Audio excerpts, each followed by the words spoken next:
"Ma'am, step away from the property," the man barked, clipboard shaking in his hand.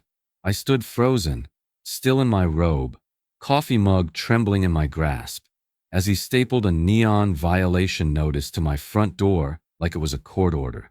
The sound of the stapler's cracks sliced through the morning quiet, echoing down the street where my kids waited for their school bus. The man didn't look at me again. He just walked off briskly, his HOA badge gleaming in the sunlight like a badge of authority he didn't deserve. For a moment, I just stared at that paper flapping in the breeze, too stunned to move. We'd only been in the neighborhood for 3 months, and I'd spent every ounce of savings making this house feel like home. A dream for my husband, David, and our 2 kids, Emma and Noah. I peeled the notice off the door and read it aloud, my voice cracking. Unauthorized lawn decor, fine of $500. My jaw dropped. The unauthorized decor they were referring to? A small wooden bench I'd placed under the oak tree, painted sky blue by my kids. The moment I saw the signature at the bottom, my stomach turned. Gregory Haynes, HOA President. I'd met him once, briefly, square shoulders, pressed khaki shorts, and a tone that could freeze a room. He'd smiled that day, but it was the kind of smile that never reached the eyes. David had warned me about him. "He's the kind of guy who mistakes power for purpose," he'd said. I hadn't understood until now. As I stood there, neighbors peeked through curtains. Mrs. Duffy across the street pretended to water her plants while watching me like I was being arrested. It wasn't curiosity, it was fear. Everyone seemed to know not to cross Gregory. I felt heat rising in my chest, a mixture of anger and humiliation. How could a simple bench turn into a $500 penalty? David came out moments later, still in his work uniform. "What the hell is this?" he asked, snatching the paper from my hands. He read it, then looked around the street, scanning for the man who'd posted it. "He was here not 2 minutes ago," I said quietly. "He didn't even explain, just shouted at me and left." David's face hardened. "That's Gregory's doing. He's been itching to make an example out of someone new." Inside, my phone buzzed with a notification from the HOA portal, payment due within 48 hours. They'd already processed the fine before I even had the chance to ask why. I called the HOA number listed, and a robotic voice told me to refer to bylaws section 14B. No human, no help, just bureaucracy at its coldest. That evening, after the kids were asleep, I sat on the couch staring at our security camera feed. I wanted to show David exactly how the notice was posted, but when I opened the file for that morning, it was blank. No footage. The recording just stopped at 6:13 a.m., right before the man appeared. I replayed it over and over, hoping it was a glitch, but every frame past that time was black. "Maybe the camera malfunctioned," David said, though his voice lacked conviction. He leaned forward, rubbing his temples. "Or someone tampered with it." I turned to him slowly. "You think Gregory?" He didn't answer, but the look in his eyes said it all. I felt a chill crawl up my spine as I stared at the dark screen. Someone had been here, on my property, erasing my recordings. My fingers trembled as I folded the notice and set it on the counter, the bright orange paper glowing under the kitchen light like a warning flare. I didn't know it then, but that single piece of paper was the first domino in a chain of events that would tear apart everything I thought I knew about our quiet suburban paradise. And before the week was over, Gregory Haynes would make sure I understood what real power felt like. "Let's just hope you keep this neighborhood up to standard," Gregory said, his grin as cold as the ice in his bourbon. The words came out smooth, but the way he lingered on standard made my stomach twist. It was our second week in the neighborhood, and Gregory Haynes, flawless polo, polished loafers, that ever-present clipboard, was holding court at the end of his manicured driveway. He called it a welcome party, but it felt more like an inspection with hors d'oeuvres. I remember clutching the little fruit plate I'd brought, smiling nervously as he introduced himself as the HOA president. His wife, Sharon, flitted around offering drinks, while the rest of the neighbors nodded obediently every time Gregory spoke. It didn't take long to notice the power dynamic. Gregory talked. Everyone else agreed. David stood beside me, his posture straight and calm, the way it always was when he was assessing a situation. Being a veteran, he'd developed a quiet radar for authority figures who enjoyed control a little too much. When Gregory leaned in close and said, "We like to keep things uniform around here," David's jaw tightened. "Oh, we'll fit in just fine," I replied, trying to stay polite. Gregory smiled that perfect politician's smile. "I'm sure you will, Sarah. Just remember, this community prides itself on presentation. No bold statements, no clutter. We don't want things to get political." His eyes drifted past me toward the small flag David had already hung near our porch light. It wasn't oversized or flashy, just an American flag fluttering gently in the breeze. But Gregory's comment made it clear. He'd noticed it, and he didn't approve. The other neighbors chuckled nervously, pretending not to hear the veiled warning. One man, a balding accountant named Ted, whispered to me later, "Gregory likes to keep the peace. Best not to stand out." He gave me a tight smile before walking away, as if saying too much could earn him a fine. Throughout the evening, I watched the way people orbited around Gregory. Careful, deferential. When he laughed, they laughed. When he frowned, they looked down. He wasn't just a man enforcing rules. He was controlling an entire community through unspoken fear. David noticed too. As we walked home under the soft streetlights, he said quietly, "That man's running this place like a boot camp. You can tell people are scared of him." I sighed. It's probably just his personality. Maybe he takes his job seriously. David gave me a look. There's serious, and then there's power hungry. Over the next few days, I started to see what he meant. Gregory's SUV seemed to appear everywhere, driving past at odd hours, slowing down whenever we were outside. Once I caught him staring from the corner, phone in hand, pretending to check messages while his eyes scanned our front yard. Then came the whispers. At the mailbox, Mrs. Duffy muttered that Gregory once fined a family for having unauthorized Christmas lights. Another neighbor mentioned someone who moved away overnight after too many disagreements. It sounded absurd, until I remembered that violation notice stapled to my door. One Saturday morning, while I was pruning the garden, I saw Gregory again. He waved cheerfully, sipping coffee from a monogrammed mug. "Lovely day, isn't it?" he called. "Oh, and Sarah, you might want to double-check your flag dimensions. HOA guidelines are very specific about pole height." He said it like a friendly reminder, but I could feel the edge in his voice. That evening, when David came home from his shift, I told him what Gregory had said. "He's testing us," David muttered, "trying to see how far he can push." I brushed it off, not wanting to give Gregory the satisfaction of getting under my skin.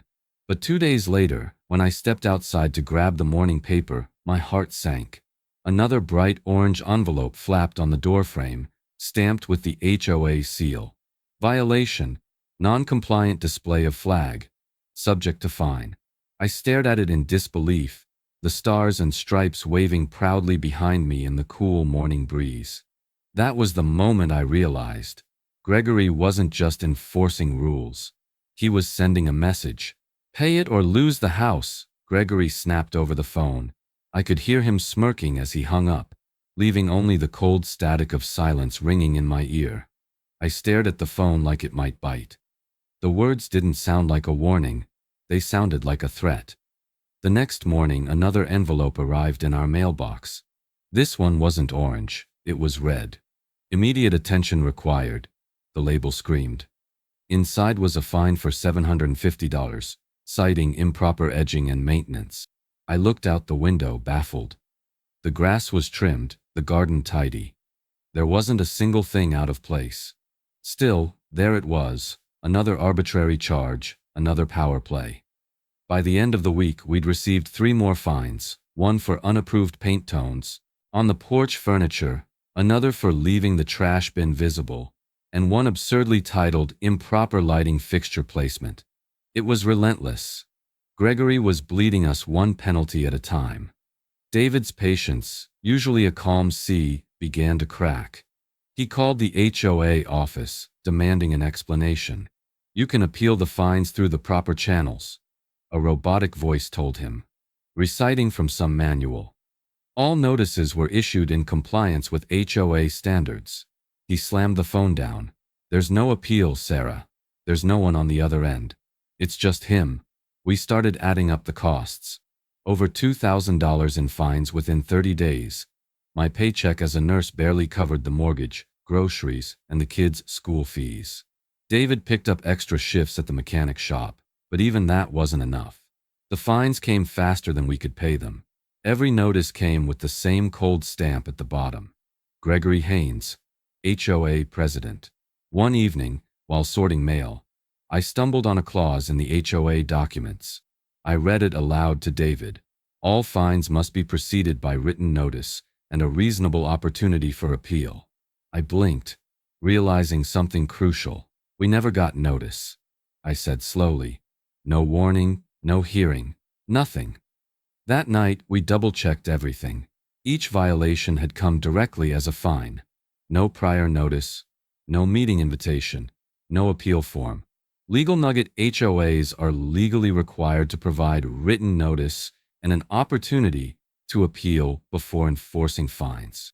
Gregory wasn't just harassing us, he was breaking the law. David's jaw clenched. He's hoping we don't know the rules.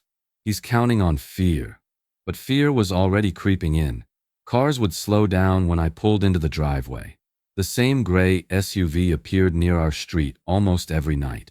Once, I caught someone standing at the edge of our yard with a flashlight, jotting something down before disappearing into the dark. David decided to check the property one weekend, determined to catch whoever was monitoring us. As he wheeled the trash bin toward the curb, something metallic glinted from underneath. He crouched down and pried off a small black object about the size of a key fob. "What the hell is this?" he murmured, holding it up to the light. It had a blinking red LED. He looked at me, and the color drained from his face. "Sarah, this is a tracker." For a long second, neither of us spoke. The wind rustled through the oak tree and the flag on the porch fluttered faintly behind us.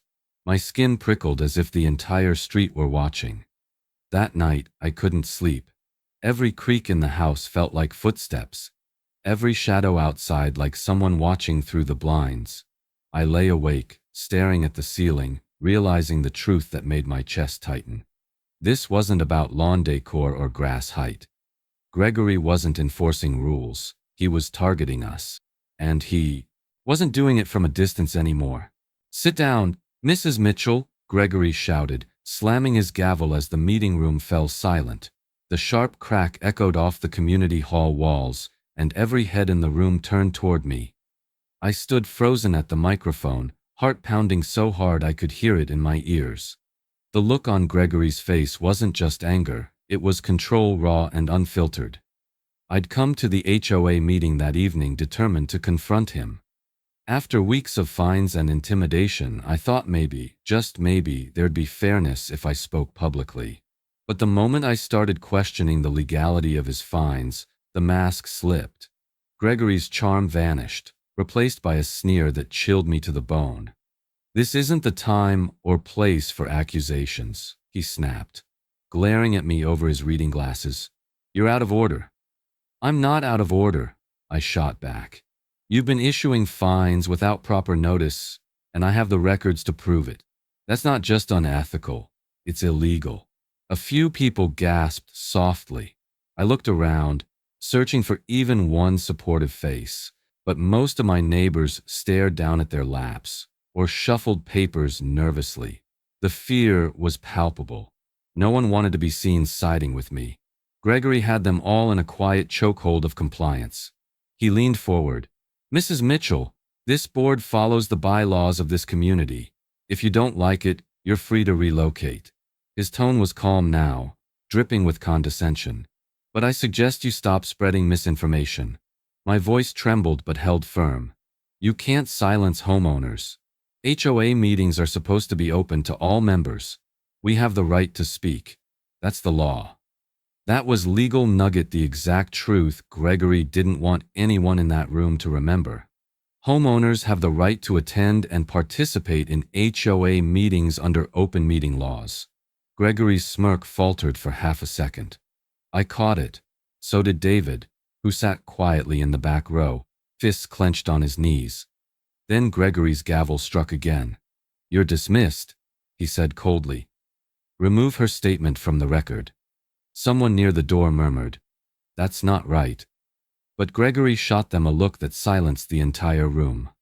As I walked out, I felt dozens of eyes on me. Not pity, fear. They all knew what defying Gregory meant. When I reached the exit, I turned and said loud enough for everyone to hear, "You can erase my words from the minutes, but you can't erase the truth." I slipped my phone back into my purse, its voice recorder still running. I'd started recording the moment I entered the room. Something told me Gregory wouldn't want evidence of how he treated people who spoke up. That night, the air outside was thick and still. The parking lot lights buzzed overhead as David and I walked toward our car in silence. "You handled yourself well," he said softly, opening my door for me. But I could see the tension in his jaw. He was proud, but he was also worried. We drove home without speaking. The kids were asleep when we got in, the house quiet except for the hum of the fridge. I went to the kitchen, poured a glass of water, and tried to steady my breathing. For the first time, I felt the weight of being truly alone in that neighborhood. Around midnight, a sharp metallic noise jolted me upright. David ran outside first. The smell of burnt rubber hit before I even reached the driveway. One of our car tires was slashed. Clean, deliberate. On the windshield, under the wiper blade, was a folded piece of paper. My fingers trembled as I opened it. 2 words, written in black marker. "Drop it." The water glass slipped from my hand and shattered on the driveway. For a long moment, I couldn't breathe. I didn't need a signature to know who had sent the message. Gregory's warning had just gone from verbal to violent, and he wanted me to understand what happened to people who didn't obey. Linda glanced around, then whispered, "You didn't hear this from me, but people who question him move out fast." Her voice trembled so softly that I had to lean closer to hear. We stood by the community mailbox, pretending to sort envelopes, while her eyes darted around like she expected Gregory to appear out of thin air. Linda wasn't the type to gossip. She was one of those polite, quiet neighbors who always smiled but never lingered.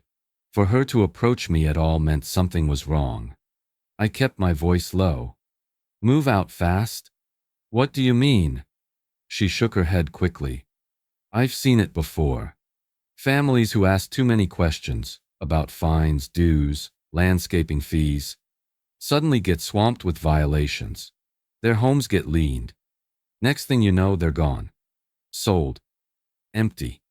Her gaze flicked to the house 3 doors down, a property with an overgrown yard and a for sale sign that had appeared overnight. A cold unease spread through me. "Are you saying Gregory's behind that?" "I'm saying," Linda whispered, "you don't win against him. He's got connections, and no one dares to look at the books." The books. The word stuck with me. That evening after dinner, I couldn't stop thinking about it. While the kids watched TV, I opened my laptop and logged into the HOA portal. There was a section titled Financial Reports that I'd never paid attention to before. When I clicked, most of the links were marked Access Restricted. But one quarterly report opened, and what I saw made my pulse quicken.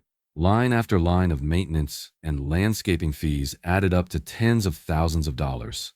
But the listed vendor names looked suspicious. Haynes Property Services, G, Haynes Landscaping, and Haynes Community Enforcements LLC. My eyes widened. Gregory's last name was stamped all over the ledger. I scrolled to the totals. Over $40,000 paid to these companies in less than a year. Yet when I looked around the neighborhood, there was no sign of any major landscaping or improvement work. Just Gregory's perfect lawn. David came up behind me, towel slung over his shoulder. "What are you looking at?" I turned the screen toward him. "Does any of this make sense to you?" He frowned, scanning the entries. "These companies, they're all variations of his name." My hands trembled slightly. "I think he's paying himself through fake vendors." David sat beside me, his face growing hard. That's fraud, Sarah. Straight up embezzlement. I didn't want to believe it. But deep down, everything clicked. The non-stop fines, the intimidation, the secrecy. Gregory wasn't just a bully. He was running a racket behind a wall of bylaws. The next morning, I decided to test him. I emailed the HOA's official account, politely requesting copies of the last 3 years of financial reports. Within an hour, I got a curt reply. Per HOA policy, financial records are not public. Requests must be approved by the board. That was a lie. I knew it, because I'd read the bylaws myself. Legal nugget under both state and federal HOA statutes.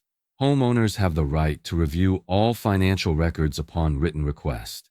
Gregory was breaking that law too, hiding the evidence in plain sight. That night, I printed out everything I could find before he could take it down. Reports, payments, receipts. I kept them in a folder labeled insurance documents, just in case. At midnight, when the house was dark and quiet, my email pinged. A new message appeared from an anonymous address. truthfinderlocalprotonmail.com. Subject line, he's been double billing for years. The body of the email was short, just one line. Check who signs the landscaping checks. It's the same signature on your violation letters. I sat back, the blood draining from my face. The screen's glow flickered against the window, and for a moment, I thought I saw a shadow move across the lawn outside. Someone knew I was digging, and whoever sent that message wanted me to see just how deep Gregory's deception ran. I've dealt with men like him, attorney Rachel Cole said flatly. They bully until someone fights back. Her tone carried the kind of calm confidence that came from experience, the kind that immediately steadied the chaos swirling inside me. She sat across from me in a modest office downtown, her desk cluttered with thick binders and neatly stacked folders labeled property law and HOA litigation. I'd found her after a week of sleepless nights and endless research. Every website about HOA abuse led to the same advice. Find a lawyer who knows property rights inside and out. Rachel's name came up repeatedly, always with the same description, unshakable. I told her everything. The fines, the harassment, the erased security footage, the slashed tire, and now the missing funds. She listened quietly, jotting notes, her brow tightening only when I mentioned Gregory's fake companies. When I handed her the folder of financial printouts, she flipped through them quickly, nodding. Looks familiar, she said. I had a case in Florida almost identical to this. HOA President funneling dues through shell vendors. He ended up serving time.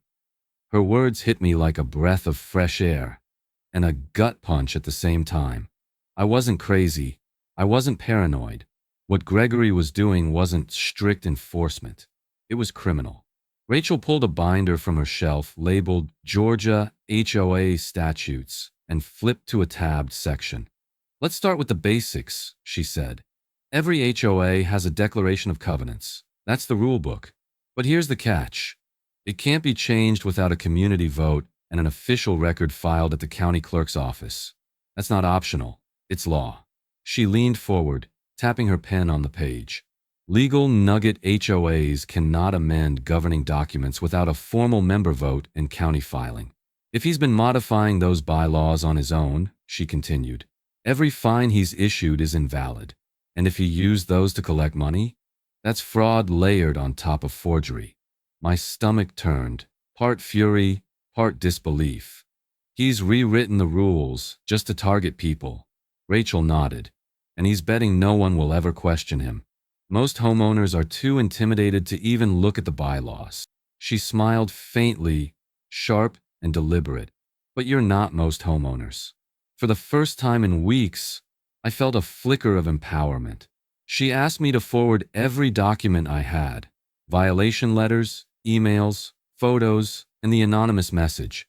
She'd already begun outlining a case before I even left her office. But Gregory must have sensed something shifting because the very next day, things took an eerie turn. As I pulled into the driveway after work, a black SUV idled 2 houses down. It was the same one that always seemed to appear near our home, now closer, now bolder. When I stepped out of the car, it pulled away slowly, almost tauntingly. David came out of the garage, frowning. "They're watching," he muttered. "He knows you're not backing down." Inside, I told Rachel what happened. She wasn't surprised. "Bullies panic when they lose control," she said over the phone. "That means you're hitting the right nerves. Keep documenting everything." That evening, I sat at the kitchen table surrounded by stacks of papers, bylaws, violation notices, meeting minutes I'd printed from the HOA website. Rachel had highlighted key sections for me to cross-check. One line from the HOA's fine policy caught my eye. Revised 2021, approved by board resolution.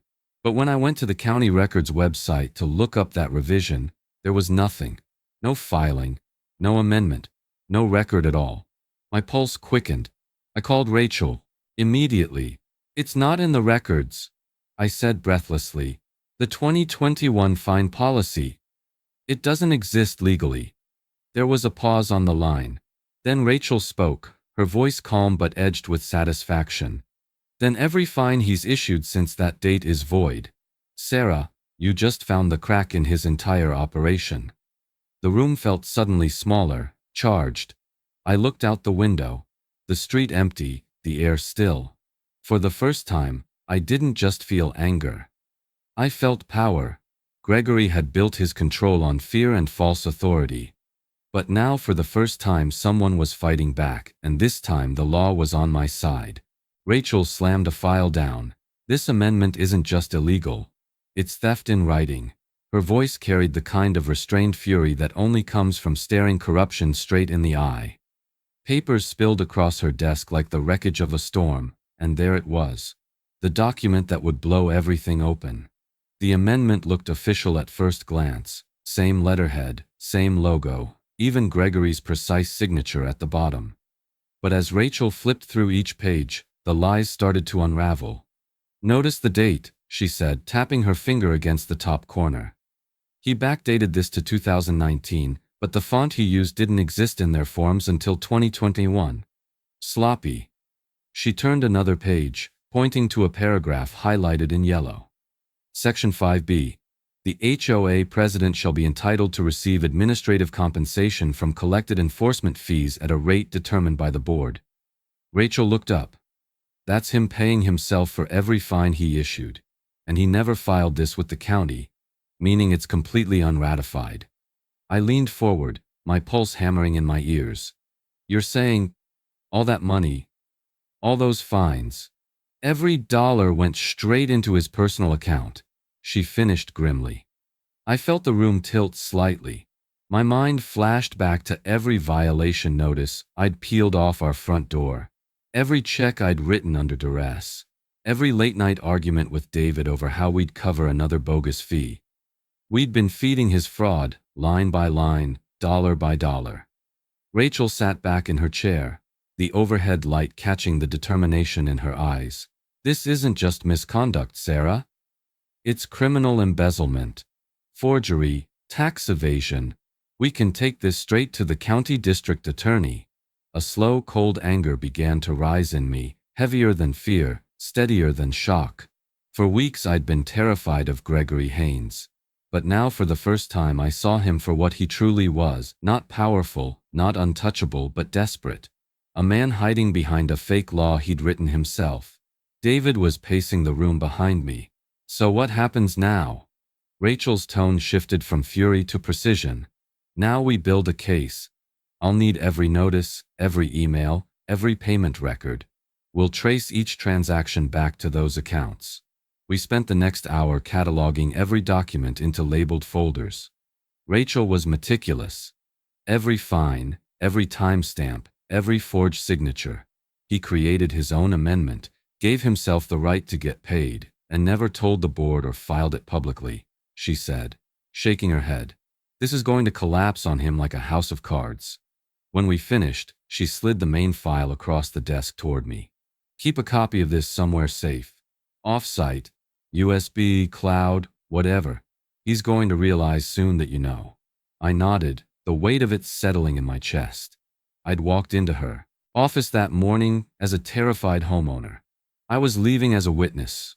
On the drive home, I kept glancing at the rearview mirror, half expecting that familiar black SUV to reappear. The streetlights cast long shadows across the road, each one stretching and warping as I passed. When I pulled into our driveway, I sat there for a moment, gripping the steering wheel, the engine still running. David came out to meet me. "What did she find?" he asked. I swallowed hard. "Proof. He's been stealing from all of us." David exhaled slowly. "Then it's time he pays for it." I was about to answer when a loud, thunderous bang shook the door behind me. I froze. David's head snapped toward the sound. Another bang, this time followed by a voice. Deep, furious, unmistakable. "Sarah!" Gregory's voice boomed through the door. "We need to talk, now."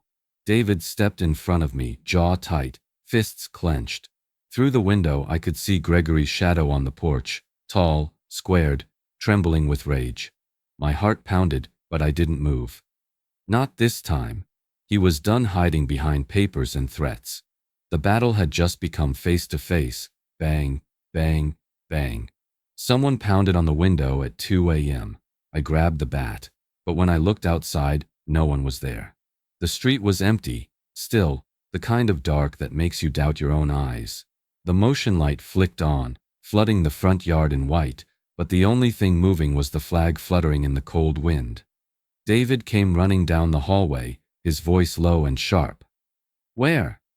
"The front window," I whispered, still gripping the bat so tightly my knuckles ached. My heart was pounding so hard I could feel it in my throat. We waited, listening. Nothing but the hum of the street lamp and the distant croak of a frog from the creek behind the house. Then we heard it again, not pounding this time, but scraping. Metal against wood, slow and deliberate. David swung the door open and rushed outside, but by the time he got there, the sound had vanished. The air was thick with the scent of wet earth and something else. Paint. "Sarah," he called out, voice tense. "Come see this." I stepped outside, my bare feet cold against the concrete. Spray painted in black letters across our front fence were 2 words, "Drop it." My chest tightened. The letters dripped down the white panels like they were bleeding. I felt my knees weaken. It wasn't just harassment anymore, it was a message. A warning. David stormed toward the street, scanning in every direction. "Cowards," he muttered. "They wait until we're asleep." But there was no one. Just shadows and the sound of the wind whistling through the trees. The next morning, daylight didn't make it any better. Our mailbox was smashed in, the flag bent backward like it had been kicked. The kids saw the fence before I could stop them. Emma clutched my hand. "Mom, who did that?" I swallowed hard. "Someone with too much time and not enough sense, sweetheart." I tried to sound calm, but my voice shook. Noah was quiet, too quiet, just staring at the word drop until David gently guided him back inside. We called the police and 2 officers showed up hours later, clipboard in hand.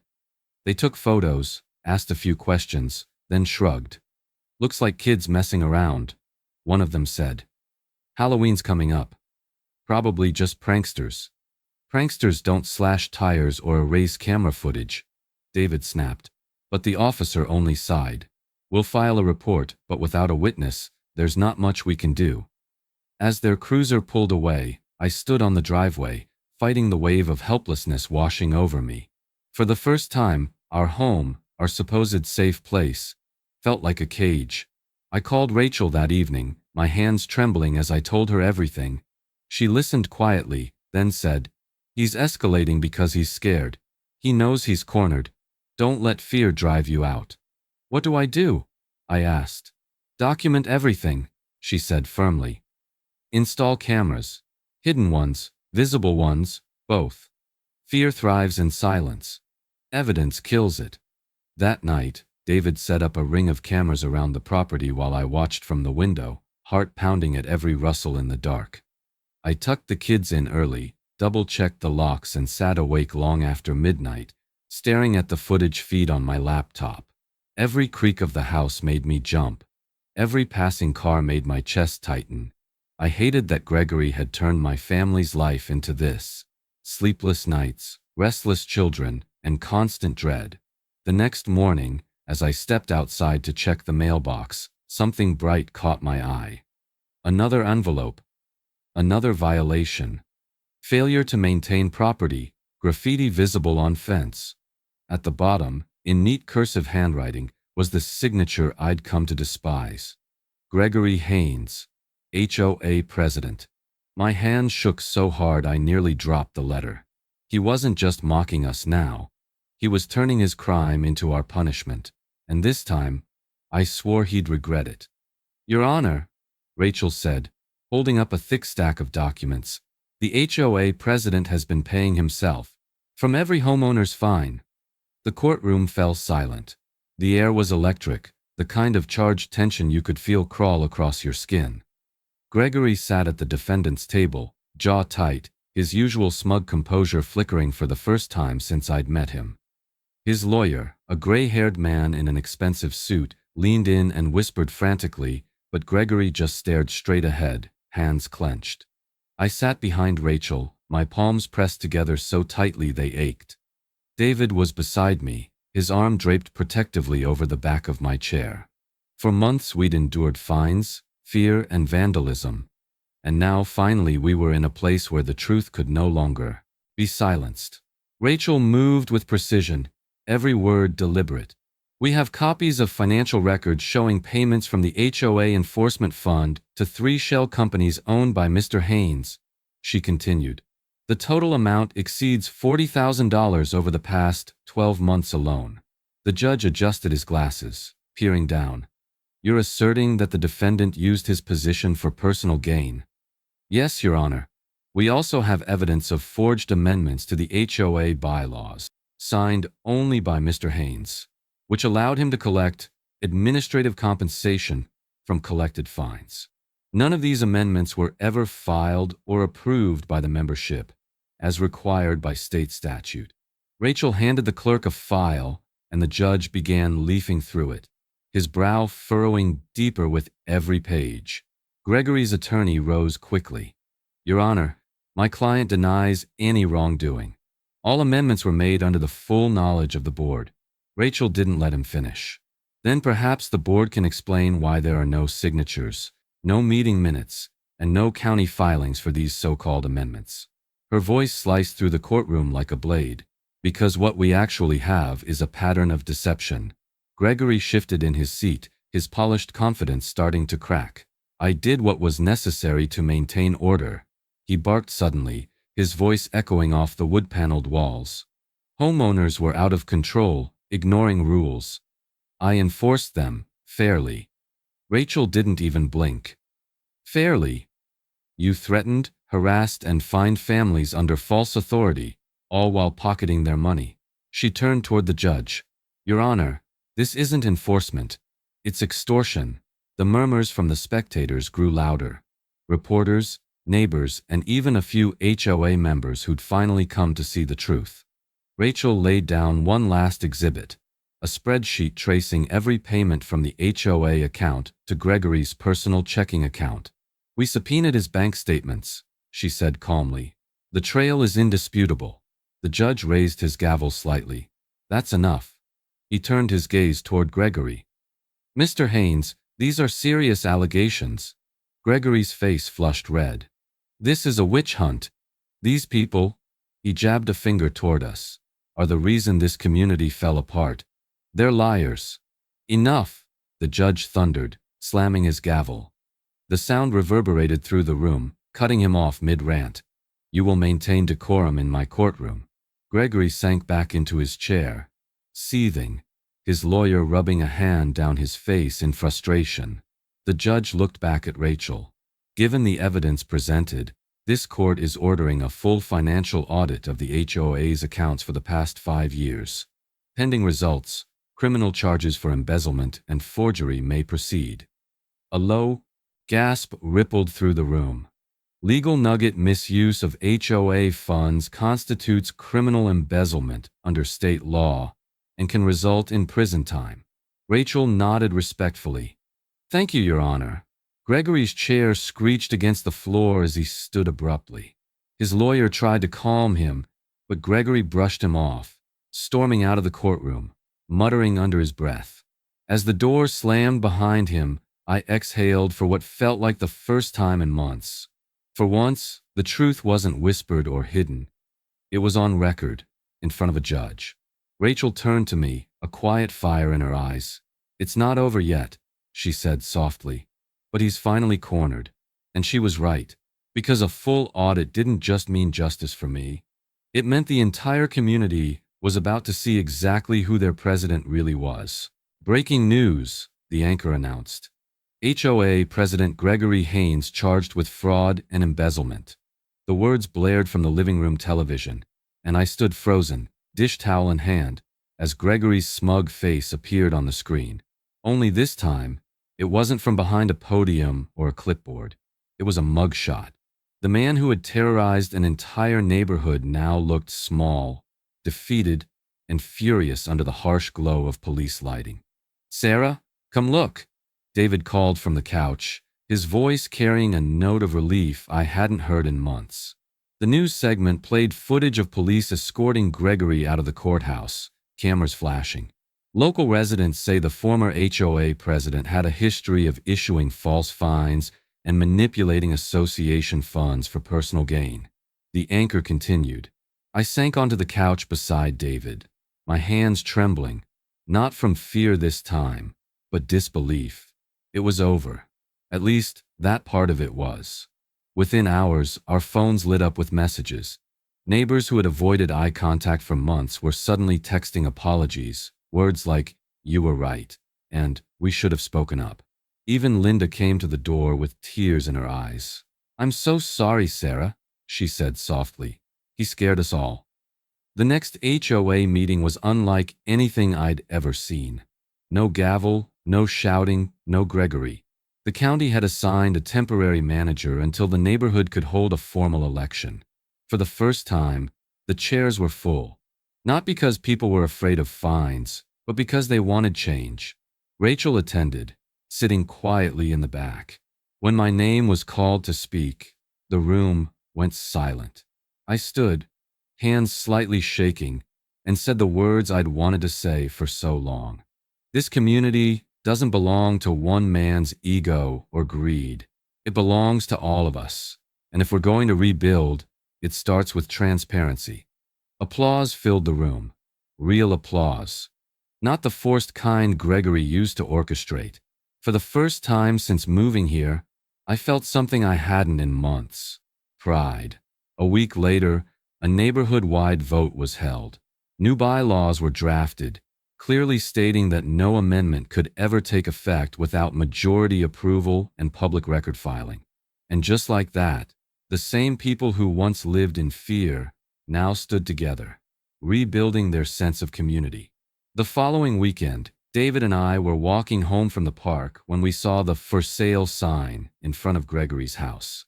The once perfectly trimmed hedges were overgrown, and the blinds were drawn tight. Word was he'd taken a plea deal and planned to move out quietly before sentencing. Watching his empire crumble into silence felt surreal. That evening, I sat on our porch, breathing in the crisp Georgia air. The cicadas buzzed, the sun dipped below the trees, and for the first time in nearly a year, I didn't feel like someone was watching me. I could finally exhale. David handed me a mug of coffee and sat beside me. "You did it," he said softly. I smiled faintly. "We did it." "And Rachel," he nodded. "You stood up when everyone else was too scared to. That's what made the difference." I wanted to believe the story ended there, with peace, justice, and a quiet victory, but life rarely ties itself up so neatly. The next morning, when I opened the mailbox, a crisp white envelope sat on top of the usual stack of bills. My stomach tightened as I saw the sender. District Attorney's Office, Fulton County. Inside was a short, formal letter. "Mrs. Sarah Mitchell, you may be called as a witness in the upcoming criminal proceedings against Gregory Haynes. You will be contacted with further instructions." I read it twice, my fingers trembling slightly. The relief I'd felt the night before turned into a cold, steady determination. Gregory might have lost his title, his money, and his mask, but soon in front of a jury, the rest of the truth would finally come to light. "Do you swear to tell the truth?" the bailiff asked. My voice shook as I said, "I do." The sound echoed in the packed courtroom, and in that moment, every ounce of fear I'd carried for months seemed to rest on those two words. I took my seat, my palms slick with sweat, the faint hum of whispers rippling behind me. Gregory sat just a few feet away, at the defense table. He looked nothing like the man who used to stand in front of HOA meetings, barking orders with smug authority. His once starched collar was wrinkled, his hair disheveled, his eyes hollow. But when he saw me take the stand, that familiar arrogance flickered back, a smirk tugging at the corner of his mouth. Rachel rose, straight-backed and calm. "Mrs. Mitchell," she began, her tone steady but compassionate. "Can you tell the court what led to this moment?" I took a breath and began to speak. The words came haltingly at first, then stronger, clearer, every violation notice, every threat, every sleepless night. I described the graffiti on the fence, the slashed tire, the missing footage, and the moment Rachel uncovered the forged amendment. The courtroom hung on every syllable. When I spoke about my children, how they had cried at the sound of footsteps outside their window, how my daughter asked if we would have to move, my voice cracked. I looked toward the jury and saw several of them watching with wet eyes. One woman even nodded, her expression soft with sympathy. Gregory's lawyer tried to twist my words, implying exaggeration, misunderstanding, emotional distress. But Rachel countered with precision. She laid out financial documents, bank statements, and emails that painted an unmistakable picture of fraud and abuse of power. The prosecution's final witness, a forensic accountant, sealed his fate. The defendant used HOA funds for personal gain, the expert testified, pointing to a slide on the courtroom screen. He routed payments through shell companies and falsified records to conceal his actions. Gregory's composure finally cracked. He slammed his hand on the table, shouting, "You think you can destroy me over a few clerical errors?" The judge's gavel came down hard. "Order!" By the end of the day, the jury had heard everything. Every threat, every forged document, every stolen dollar. When they filed back in after deliberation, the room fell silent. On all counts of fraud, forgery, and embezzlement, the foreman said, "We find the defendant guilty." The sound of the gavel hit like thunder. Gregory's head dropped into his hands. For the first time since this nightmare began, I felt the weight lift from my chest. Tears blurred my vision, but they weren't from fear this time. They were from freedom. Outside the courthouse, reporters swarmed, cameras flashing. Rachel placed a hand on my shoulder. "It's over," she said softly. I nodded, staring at the courthouse steps. "No," I whispered. "It's finally beginning." That evening when I returned home, there was a single white envelope waiting in the mailbox. No return address. Inside, one line written in uneven block letters. He wasn't acting alone. The chill that ran down my spine reminded me, justice might have been served, but the war for truth wasn't finished yet. They tried to silence me. Instead, they gave me a platform. It's strange how quiet the neighborhood feels now. The same streets that once pulsed with tension and whispered warnings have become calm again. Birds in the morning, kids laughing at the bus stop, porch lights flickering softly at night. Peace. The kind of peace I once thought I'd never get back. After Gregory's conviction, I took a few weeks to just breathe. To let the adrenaline fade and remember what normal felt like. But something inside me had changed. Once you've seen how easily power can be abused, how one person can weaponize fear and paperwork, it's impossible to go back to silence. Rachel had told me, "You could make a difference for others, Sarah." Most people don't even know what their rights are until it's too late. Those words stuck with me. So one evening, I sat down at my kitchen table, the same spot where I'd once cried over violation notices, and I opened my laptop. I started writing. It began as a simple post on a neighborhood forum. A summary of what had happened, a few photos, and some advice. But within hours, comments flooded in from people across the country. Homeowners from Texas, Arizona, Florida, and even Washington shared their stories. Eerily similar ones. Unlawful fines, harassment, HOA presidents acting like dictators. That's when the idea hit me. Why stop at a post?